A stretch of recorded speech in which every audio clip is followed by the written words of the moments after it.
Hello viewers, welcome back to my channel once again. This video is going to be about the Bendy and the Ink Machine chapter names and what they mean. This is because these names may have multiple meanings to them, which many people might not understand or even figure out at all.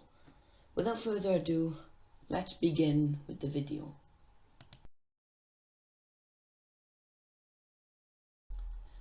Bendy and the Ink Machine Chapter 1's real name is actually The Moving Pictures. Now, from what I can understand, this name has two different meanings. Let's go through them. In the first chapter of Bendy and the Ink Machine, there are many cardboard cutouts of Bendy himself, and from my research, a cardboard cutout is actually considered a picture. So the reason I'm actually so focused on these cutouts is the fact that they do indeed move around. However, don't worry, these cutouts are not sentient, meaning they aren't able to move or think.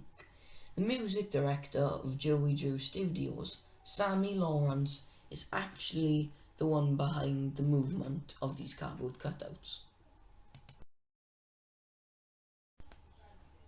My second meaning for this chapter name is the fact that Henry, the main protagonist of Bendy and the Ink Machine, is getting an invite to return to his old animation studio workplace.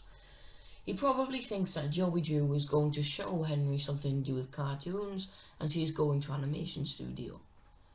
A cartoon is pretty much simply just a bunch of similar pictures put together to make the contents of the silver screen appear as if they are moving, thus being named the moving pictures.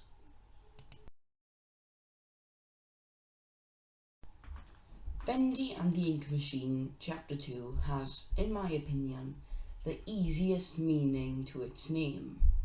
The Old Song is what this chapter is called. This only has one meaning to it from what I could figure out. Let's go through it.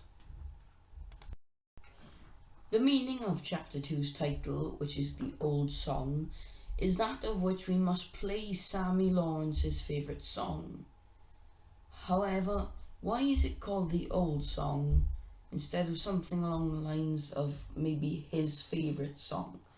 Well, this is because it has probably been many years since Sammy was consumed by the ink.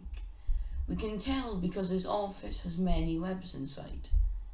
When he was consumed by the ink, he would not have remembered that he was a songwriter and would most likely have forgotten about his favourite song, meaning that it would be the old song instead.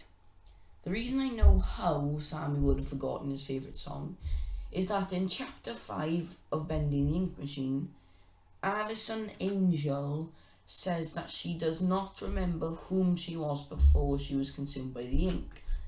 If you cannot remember who you were before you were consumed, then you definitely wouldn't remember your favourite song.